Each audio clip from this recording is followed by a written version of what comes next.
Assalamualaikum warahmatullahi wabarakatuh. Ketemu lagi dengan saya dalam rangka edukasi, dalam rangka sebagai referensi, dalam rangka untuk pembinaan diri sendiri, tanggung jawab bersama. Ini materinya sangat besar, sangat berpengaruh ini. Jadi tanpa kerjasama kita sulit ini. Apa judulnya? Kecanduan terkena narkoba. Jadi orang sudah terkena narkoba ini sudah candu betul ini. Tidak bisa hanya kepada ulama saja atau ustazah saja. Tidak bisanya kepada polisi saja. Tidak bisanya hakim saja. Tidak bisanya sebagai orang yang dituakan. Guru-guru misalnya. Atau kita mengharapkan, sudahlah itu urusan polisi saja. Itu urusan rumah sakit dah. Ini urusannya psikiater saja, psikolog saja. Tidak. Jadi narkoba ini keperluan kita bersama lah. Bisa kita lihat di negara-negara maju itu ya, pengguna-pengguna narkoba itu prihatin gitu. Ekonominya bagus-bagus, di pinggir-pinggir jalan itu ya sudah memang memprihatinkan ya. Sudah seperti korban ya. Jadi kecanduan. Apa sebenarnya fungsi kita? Ya fungsi kita di sini agar terhindarlah keluarga kita, diri kita, sehingga kita tidak terlibat. Jadi tidak terlibat. Jangan nanti mau kerja atau jangan nanti waktu kita jalan-jalan sama ponakan, kita berhenti di tengah jalan, kita menerima sesuatu dari orang, nah, nanti membuat keponakan kita itu tanda tanya, itu yang diterima tadi apa? Nah, rasa ingin tahunya dia. Belakangan dia tahu, rupanya pamannya itu pengguna narkoba. Nah, dia juga bisa ikut-ikut ini. Sehingga tidak hanya kerja tanggung jawab seseorang ini agar kita selamat keluarga kita atau diri kita terhadap kecanduan narkoba. Jadi seseorang menjadi pecandu narkoba itu ini dengan pengaruh pertama yang terkena itu adalah otak ya, otak. Ini nggak bisa kita lihat itu artiskah dia, anggota DPR kah dia, anggota partai kah dia, seorang profesor kah dia, seorang polisi kah dia. Jadi semua kita punya peran ini supaya kita dan generasi tidak rusak. Jadi ustadz-ustadz juga punya peran sehingga otak-otak orang ini tidak rusak ya kena candu narkoba. Karena kalau sudah kena sulit ini.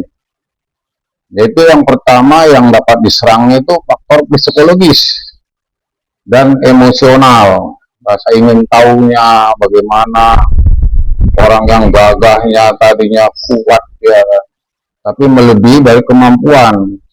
Ya kalau memang 14 jam istirahatlah. Jangan dipaksakan supaya kita kuat malah pakai narkoba. Sehingga nanti akibatnya stres. Pecandu-pecandu narkoba ini stres, mentalnya rapuh dia. Bahkan bisa melebihi dari kelakuannya anak-anak ya. Mudah nangis, marah, bahkan tidak tahu efek bahaya ya. Ya lantai 2 pun dia nggak anggap itu, dia bisa loncat saja begitu. Nah, ini sudah sehingga faktor daripada terkena psikologis emosional ini kita terhindarlah agar tidak terkena daripada efek daripada narkoba itu. Jadi pada umumnya narkoba ini banyak digunakan dari bahan-bahan kimia ya atau dari tumbuh-tumbuhan. Sehingga ini yang mengakibatkan seseorang lari dari kebiasaan kepada pengguna narkoba. Bukan lari kencang dia malah ambil jalan singkat menggunakan narkoba. Akibatnya orang yang sudah terkena narkoba itu sangat trauma ya. Bagaimana untuk bisa kembalinya itu?